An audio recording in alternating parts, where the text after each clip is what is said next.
महान, सामर्थी, पवित्र, विलंब से कोप करने वाले परमेश्वर, माँ की तरह सीने से लगाकर पिता की तरह ताड़ना देने वाले परमेश्वर, हम एक बार फिर से आज की सुबह आपके पवित्र उपस्थिति में आकर के अपने जीवन का आरंभ करना चाहते हैं। क्योंकि पिता, अगर आपका साथ हमने पाया है तो निश्चित प्रभु हम जय के उत्सव में चलेंगे। क्योंकि प्रभु मन फिराने का अवसर तो हर एक को दिया गया है, और अगर हम मन फिराते हैं, पश्चाताप करते हैं, तो आपके प्रिय पुत्र प्रभु यीशु मसीह के लहू से शुद्ध करने में कोई रोक नहीं सकता। और प्रभु यीशु मसीह का लहू जो सब पापों से मुक्त करता है, हमें मन फिराने के लिए उत्साहित करता है। प्रभु, आप अपनी प्रतिज्ञाओं के विषय में कभी देरी नहीं करते। क्योंकि प्रभु, कितने लोग ये सोचते हैं कि मैं प्रार्थना कर रहा हूं या कर रही हूं, या हमारा परिवार प्रार्थना कर रहा है, लेकिन सुनी नहीं जा रही है। लेकिन प्रभु, कई ऐसे लोग हैं जो प्रभु धीरज से बाट जोहते हैं अपने प्रत्युत्तर के लिए। और आज सुबह प्रभु, हमारी यही कामना है आपसे कि हमें प्रभु जी उतावली से बचा, हमें प्रभु धीरज दे प्रभु, ताकि जिस विषय की कामना हम प्रतिदिन प्रार्थनाओं के द्वारा आपके पास लेकर आते हैं प्रभु, उसका प्रति उत्तर हमें मिले। क्योंकि आप नहीं चाहते कि हम में से कोई भी नाश हो। आप तो चाहते हैं प्रभु कि हर एक पृथ्वी पर जितने भी मानव प्राणी हैं, उन सबको मन फिराने का अवसर मिले। इसलिए प्रभु, अब हमारे पास ये कंडीशन है, हमारे पास एक ऐसा अवसर है जिसमें हम अपनी आशीष को आपके द्वारा पा सकते हैं। नहीं तो प्रभु, हम अयोग्य गिने जाएंगे केवल हमारे उतावलीपन के कारण।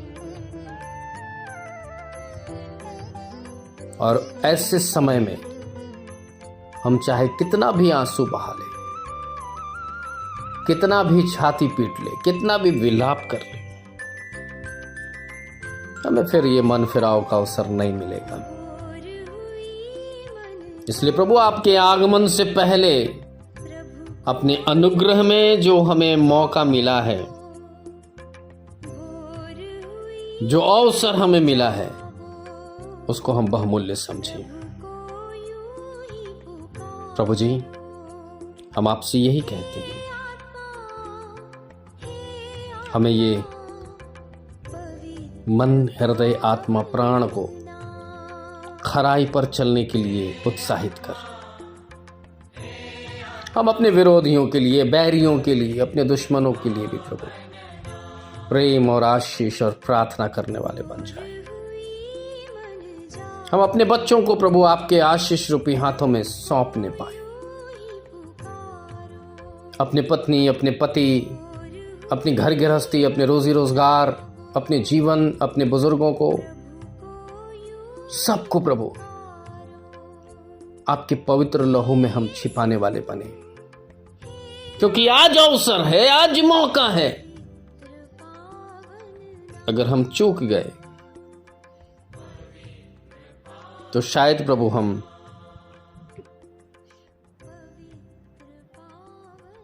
इन परिस्थितियों को दोबारा नहीं पा पाएंगे। जैसे कुलुस्सियों की किताब उसके 4 अध्याय उसके 5वें पद में लिखता भी है, अवसर को बहुमूल्य समझकर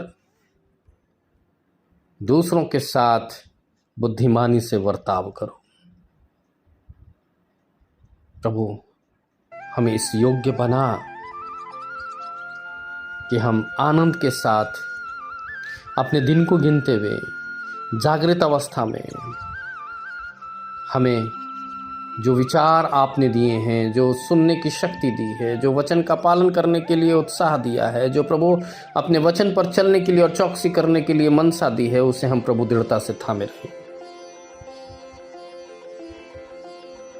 क्योंकि प्रभु हम जानते हैं अगर ये मौका चला गया तो प्रभु हम बुरे दिन में फंस जाएंगे। जैसा प्रभु वचन में लिखा है इफिसियों 5:16 में कि अवसर को बहुमूल्य समझो क्योंकि दिन बुरे हैं। प्रभु आपका वचन बताता है कि हमें शैतान को अवसर नहीं देना है। कई बार हम अपने शारीरिक दुर्बलताओं के कारण प्रभु कुड़कुड़ाते हैं, अपने रोजी रोटी को श्रापित करते हैं, कई बार अपने बच्चों को श्रापित करते हैं, कई बार अपने घर गृहस्थी को अशांति का अखाड़ा बना देते हैं। प्रभु तू ऐसा नहीं चाहता। प्रभु पाप करने के कारण या आपके वचन ना पालन करने के कारण व्याधियां चली आती हैं, अशांति चली आती है, दुख चला आता है, वेदना चला आता है, पीड़ा चला आता है, और इसका एहसास प्रभु तब होता है जब आहिस्ते आहिस्ते सब कुछ खत्म होने लगता है।